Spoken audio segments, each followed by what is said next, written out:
It is 11. Let's raise your hands if you agree. Yeah. It's chapter 11 of 1 Samuel. Yeah, chapter 11, the end. The end. Okay, thank What was it, end of 10? End of 10. End of 10, beginning of 11.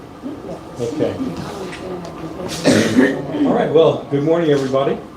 Thanks for being with us. This is the Queen Street United Methodist Church Wesley Bible class. We're doing, and I got all befuddled this morning, and it's even wrong on your thing on what introduces this. I was reading the wrong number on the page, but anyway, we are at the end of chapter 10 of 1 Samuel, going into chapter 11, and this has to do with two things. One of them is the war with the Ammonites, and the second thing is the coronation of Saul as the first king of Israel. So let's get on with it. Now Nahash, king of the Amorites, had been grievously oppressing the Gadites and the Reubenites. He would gouge out the eyes of each of them and would not grant a deliverer. No one was left out of the Israelites across the Jordan whose right eye Nahash, king of Ammonites, had not gouged out. But there were 7,000 men who had escaped from the Ammonites and had entered Jabesh Gilead. All right, let's go to Jabesh Gilead. All right, I'm going to open that up. Okay, so I got to connect again. What verse are you? We're lost. Right at the end. You're lost? Okay, it's the end, chapter, Second part of 25. yeah, it looks like 27. Okay, Yeah. 27, so. Got all kinds of interference Chapter here. 10. Very- Sorry about that. I think you read 11:1. Yeah, 11:1? I think that's what you just read. Oh, yeah. Yes, okay. it's 11? Thank Okay. you. So, Sorry. That's all right. That's okay. one of these days. I see the part about the eyes. Chapter And our 11. Bible is the end of 10. Yeah, it was the end of 10 for my code. And it's chapter 11 for me. Okay. Uh-huh, me too. Yeah, different translation. There's a lot of befuddlement in this region of 1 Samuel as far as transitions. And sometimes we have information, sometimes we don't.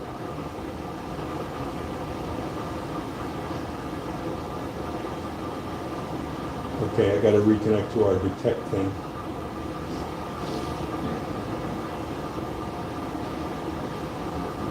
Connect. Okay, we should be in there pretty soon.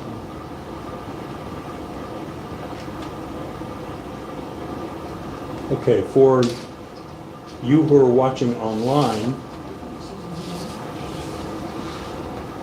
this is all backwards to us in the class. Oops, ready to connect, okay?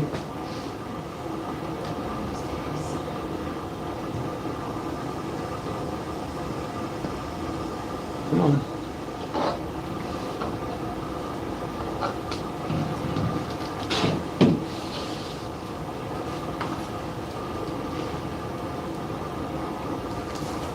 Okay. Connect. Oh. Gotta identify what it is. And here we go.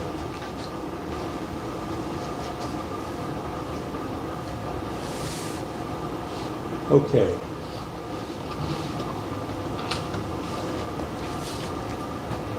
Okay, this is Jabesh Gilead up here. This area is on the east bank of the Jordan. Remember the tribes that settled first on the east bank of the Jordan, and they had to be part of the invasion? All right, that's Jabesh Gilead up here, and down here is Gilead. Okay, now the distance, give you an idea of the distance between these two. Here's Gilead on the west bank of the Jordan. Okay, so from here to here is about 50 miles. Okay, I'll give you a little bit of background so you understand what's going to happen in this narrative. Do you remember the last story in the Judges about the Levite and his concubine, and how they had a big war with Benjamin, with the tribe of Benjamin, because of the rape that took place.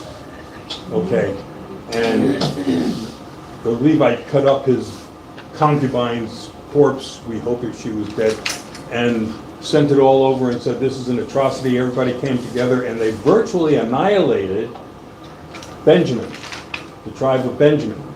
Okay, there were a few guys that hid up in the rocks, and everybody else decided there's supposed to be 12 tribes. If we annihilate these guys, it's not going to be 12 tribes, but they got no women. So where are we going to get some women? Well, they go up to Jabesh-Gilead because Jabesh-Gilead did not join them in attacking the tribe of Benjamin.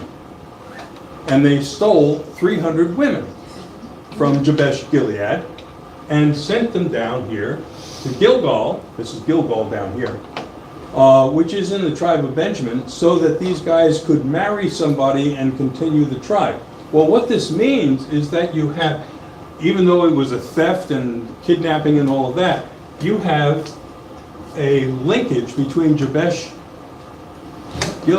and Gilgal, because that's their women living down there, right? So when the time comes and Jabesh-Gilead is being threatened by the Ammonites, who are over here, okay, Saul is down in Gilgal. It's his hometown. So he's the offspring of what went on before, okay? And so when this place is threatened, he's going to get everybody to help him attack the Ammonites that are threatening the town that his mama and grandma and all came from, okay? So that's kind of the background of this. And there I go again. Okay, am I still there? I am still there. Okay, so let me turn this around. And there's, for the class, there's Jabesh-Gilead and there's Gilgal. You see they're on opposite sides of the river, okay? So just setting the scene for what's going to take place next. All right. So now we're going into chapter 11. Was Saul's mother one of the women that was brought down? His ancestry, I don't know how many generations, okay, but his ancestry, maternal ancestry, comes from that town. All right, about a month later, Nahash, the Ammonite, went up to and besieged Jabesh-Gilead. And all the men of Jabesh said to Nahash, by the way, the name, you know, names in histories, Nahash is like snake. Okay. He's not getting good press just from his namesake. Make a treaty with us and we will serve you. So the people up there are threatened. Now understand that the Ammonites who live over here, this is the Ammonite area, okay, they've already attacked other tribes on the east bank. And these people up here at Jabesh-Gilead are the men who escaped, 7,000 men that escaped up there. So he's trying to catch up with all the refugees and he wants to gouge their eyes out too. What a nice guy. All right. So the people up there see that the Ammonites are probably going to win, so they say, let's make a treaty. Okay? But Nahash the Ammonite said to them, on this condition I will make a treaty with you, namely that I gouge out everyone's right eye and thus put disgrace upon all Israel. The elders of Jabesh said to him, give us 7 days respite that we may send messengers through all the territory of Israel. Then if there is no one to save us, we will give ourselves up to you. When the messenger came to Gibeah of Saul, okay, I'm sorry, it's Gibeah. They reported the matter in the hearing of the people, and all the people wept out loud. Now Saul was coming in from the field behind the oxen. Wait a minute. In the previous chapter, they made him king. What's he doing walking behind oxen and stepping carefully? Okay? Why is this guy plowing if he's king? All right? So I want you to know that there is a real strong disconnect between this chapter, chapter 11, and chapter 10, about how Saul becomes king. All right? Now Saul was coming in from the field with oxen and said, What is the matter with the people that they are weeping? So they told him the message from the inhabitants of Jabesh. And the Spirit of God came upon Saul in power when he heard these words, and his anger was greatly kindled. He took a yoke of oxen and cut them in pieces and sent them through all the territory of Israel by messengers, saying, whoever does not come out after Saul and Samuel, so shall it be done to his oxen. Well, it's more like, if you don't want to end up like this yourself, okay, you better show up. So he's calling out the militia from various tribes. Then the dread of the Lord fell upon the people, and they came out as one. When he mustered them at Bezek, those from Israel were 300,000, and those from Judah 70,000. They said to the messenger who had come, thus you shall say to the inhabitants of Jabesh Gilead, tomorrow by the time the sun is hot, you shall have deliverance. When the messengers came and told the inhabitants of Jabesh, they rejoiced.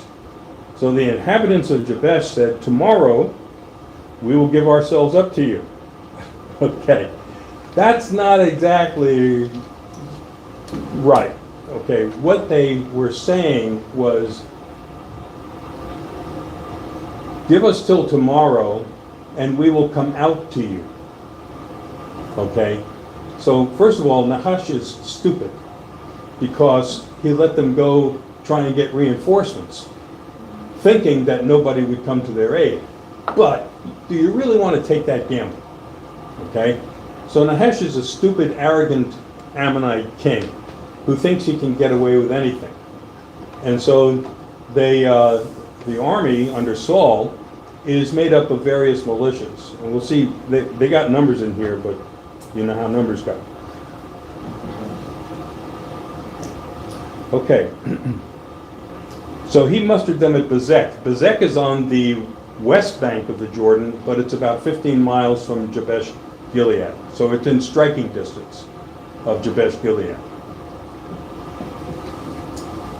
Those from Israel were 300,000, those from Judah 70,000. Now notice that they're already making a division between the two kingdoms. There's so many from Israel and there's so many from Judah. So they've already split the kingdom. You can see that this thing was written well after the divide. Okay. They said to the messengers who had come, thus you shall say to the inhabitants of Jabesh Gilead, tomorrow by this time of sun. I read that already. Okay, the next day Saul put the people in 3 companies. These are not companies. These are 3 columns. Okay, so when they say there were 300,000 from Judah, 70,000, those numbers can also be translated as whoever was mustered from the militia out of those tribes. Okay, that's really all it means. But it's a lot of people. It's certainly enough to take out the Ammonites. This one says divisions. Yeah, divisions. Yeah, I can't understand why somebody would write companies when you're talking thousands of people. Okay. They told the inhabitants, they rejoiced, okay, we'll give ourselves up to you, may do whatever seems right, good to you. Aha, he's going to have fun tomorrow. The next day Saul put the people in 3 companies. At the morning watch they came into the camp and cut down the Ammonites until the heat of the day, and those who survived were scattered so that no 2 of them were left together. Now Samuel comes in. Understand that all of this is taking place without Samuel. There is no reference to Samuel anointing Saul as the king. Okay?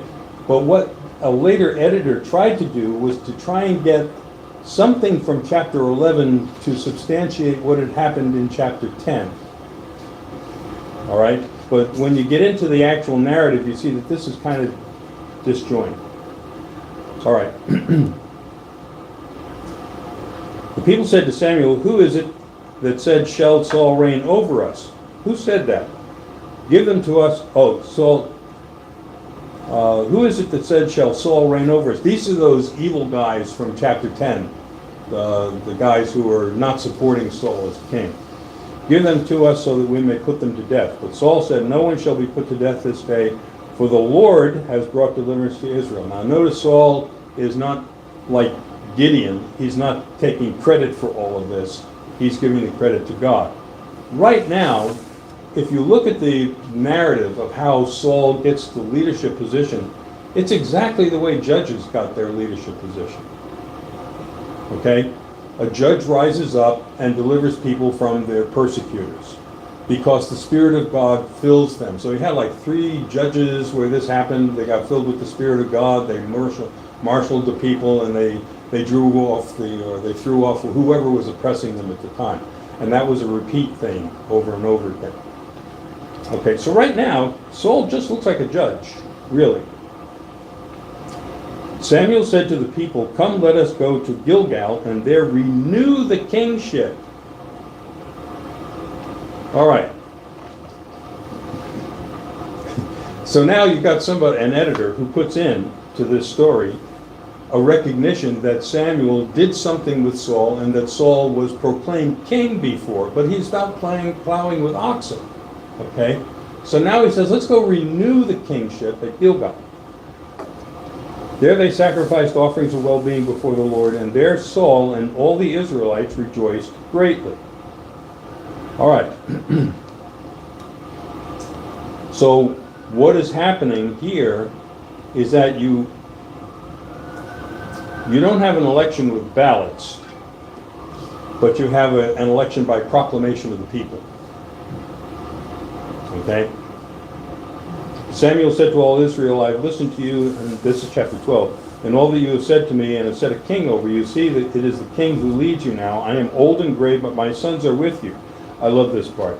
"I have led you from my youth until this day. Here I am, testify against me before the Lord and before his anointed, whose ox I have taken, or whose donkey have I taken, or whom have I defrauded, whom have I oppressed, or from whose hand had I taken a bribe to blind my eyes with it?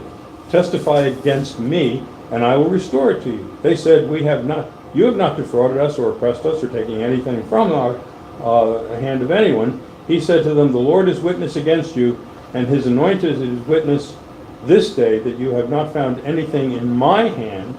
They said, "He is witness." All right, what's going on here?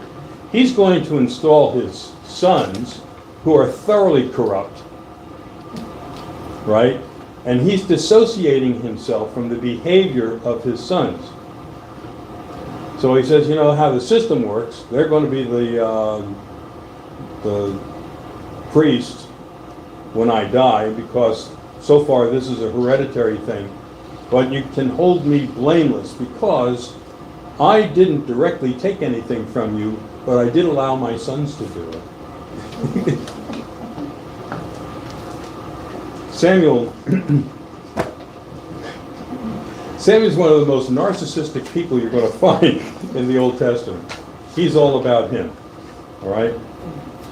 Samuel said to the people, "The Lord is witness, who appointed Moses and Aaron and brought your ancestors up out of the land of Egypt. Now therefore, take your stand so that I may enter into judgment with you before the Lord, and I will declare to you all the righteous acts of the Lord that he performed for you and your ancestors. When Jacob went into Egypt and the Egyptians oppressed them, then your ancestors cried to the Lord, and the Lord sent Moses and Aaron, who brought forth your ancestors out of Egypt and settled them in this place. But they forgot the Lord their God, and he sold them into the hand of Sisera, commander of the army of King Jabin of Hazor, and into the hand of the Philistines, and into the hand of the king of Moab, and they fought against them. Then they cried to the Lord and said, "We have sinned, for we have forsaken the Lord, and have served the Baals and the Astartes. But now rescue us out of the hand of our enemies, and we will serve you." And the Lord sent Jerubbaal and Barak and Jephthah and Samson, and rescued out of the hand of your enemies on every side, and you lived in safety. But when you saw that King Nahash of the Ammonites came up against you, you said to me, "No, but a king shall reign over us, though the Lord your God was your king." All right, so what he is saying is the people have rebelled against God. The old system was, God told me what to tell you, and you got tired of that, and you didn't think that God was going to, like, I can't lead your armies, so you need somebody to do that. And what he's proposing is that you continue with the system of judges, But they know that the system of judges was not working because the people were still fragmented in tribal units. Okay? And the Lord said, all right. See, here is the king whom you have chosen. Not that I have anointed, but that you have chosen. Remember, he only anointed Saul as ruler. He didn't anoint him as king. The people made him the king. Samuel is not taking any credit or any responsibility for establishing a king. And so he's saying that you all made him a king. I didn't make him a king. You did. Okay? See, here's the king whom you've chosen, for whom you have asked thee. See, the Lord has set a king over you. The Lord has set a king over you. Now, who's picking the king? Is it God? Or he says the people have done it, but evidently God is in cahoots with the people. But not Samuel. Samuel didn't have anything to do with that. That's just a dumb idea, but God's letting you be dumb. Okay? If you will fear the Lord and serve him and heed his voice and not rebel against the commandment of the Lord, and if both you and the king who reigns over you will follow the Lord your God, it will be well. But if you will not heed the voice of the Lord, but rebel against the commandment of the Lord, then the hand of the Lord will be against you and your king. All right, what's going on here? Samuel is putting the responsibility of governance on the people, and the king is just an accessory.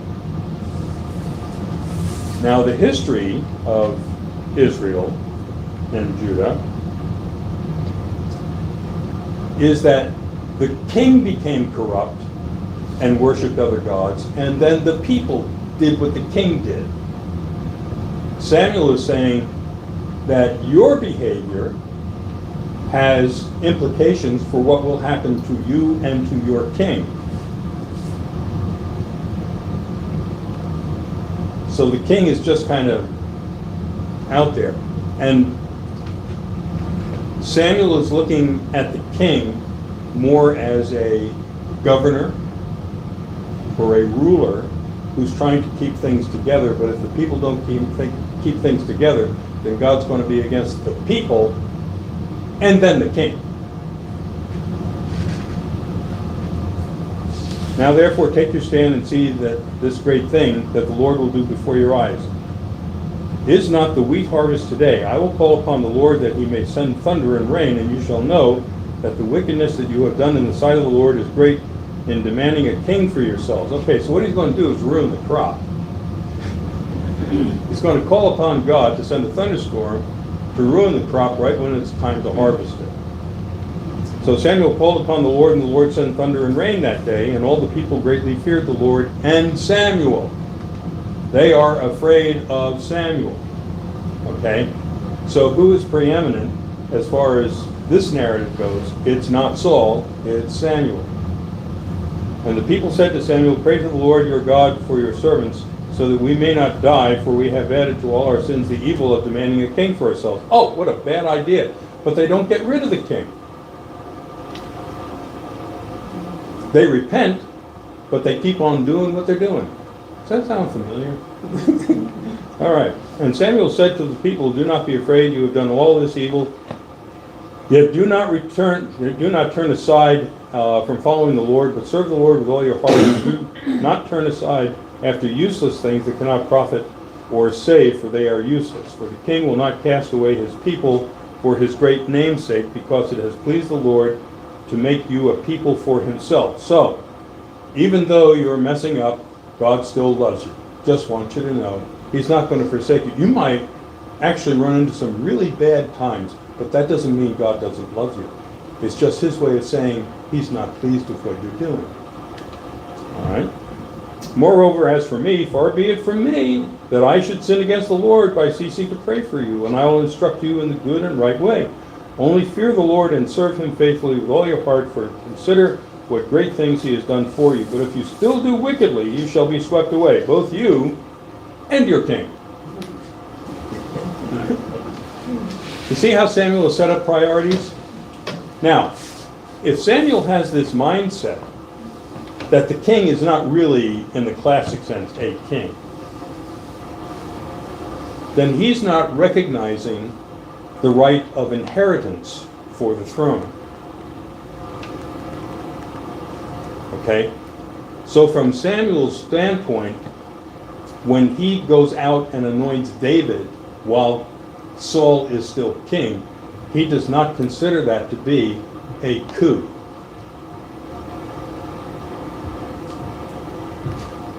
All right? But it is. But it is. Okay, Samuel does not have a concept of a king just passing it down. He's looking at a king more like a judge.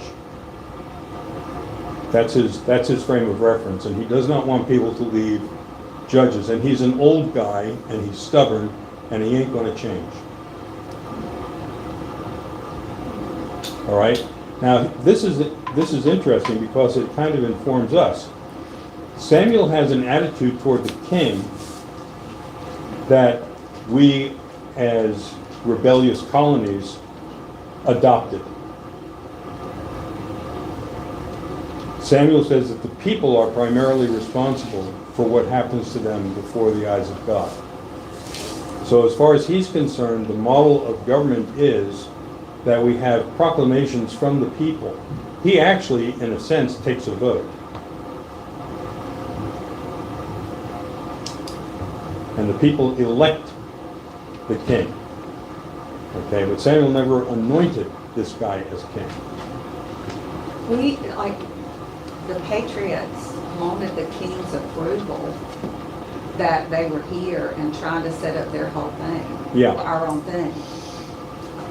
But didn't get his approval. Well, I guess Parliament or whoever said, no, you're not going to have you're not going to be represented here. And Yes. I mean, that we wanted to be a part of. We wanted to be a part of the British Empire, but we wanted to be treated as a somewhat autonomous region of the empire. Understand that about the time that we were, 1776, the people in the colonies here were living better generally than the people in England. We had a higher standard of living than people in England. The colonies were becoming wealthy off of their trade, and they didn't like the idea that somebody across the pond was going to tell them how they could manage their affairs. And one of the excuses that they had, and you find this in the Declaration of Independence, it's really the primary reason why we rebelled, was that we sent petitions to the king.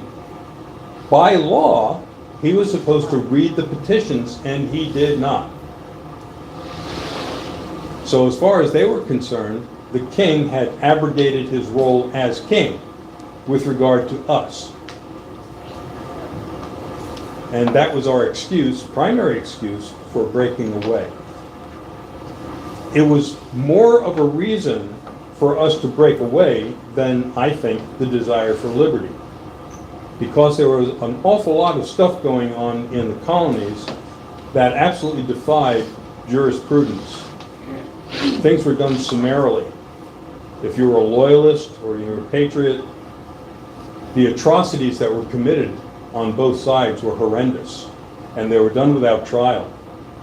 And so, at the same time that we're saying we don't want to be part of Britain, we're not taking the best part of the British model and employing it here. So this is a really, people think that, the colonists fought the redcoats and that was it. No.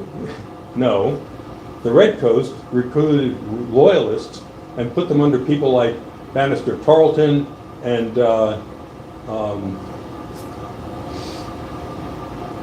what's his name? The traitor. Yeah, not Aaron Burr. Benedict Arnold. Yes, how could I forget that guy? Anyway, Benedict Arnold, who became a general in the British Army. okay? And he had a bunch of loyalists. He didn't have British under him, he had loyalists under him. And they would go out and they would commit atrocities against the population, just like Carleton did. So we really, on both sides of the equation, the things that we did to loyalists were not pretty. And if they were lucky, they were able to escape after the war with the British Army when it left. But if they did not escape, they're going to find all their property summarily confiscated. They could find themselves kicked out of the country. They could be, just impoverished totally.